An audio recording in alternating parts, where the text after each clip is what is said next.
châu hoàng đang lớn như cầu hoàng áo lan cha lon tan ta ca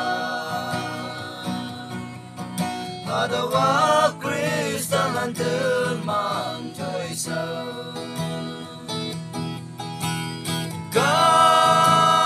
kawang sipsi bukaye temana yen ngona anu wio ong lak ching ne te mayong ma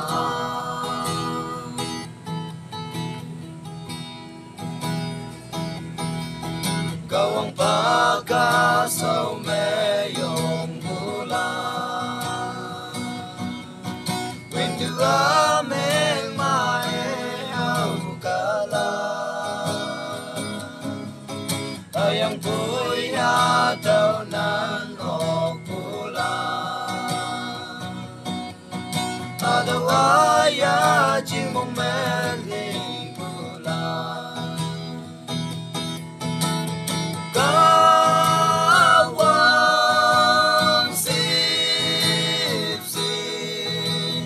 bukaye temana yen ngona anu wilo ong lak ching ne te mayong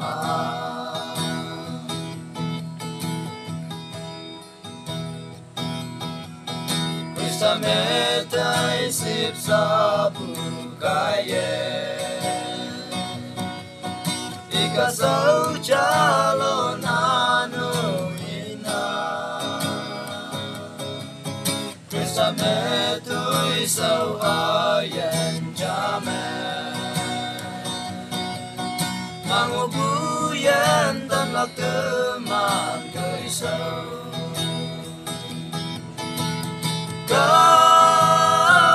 kawang sipsi bukaye temana yen ngona anu wio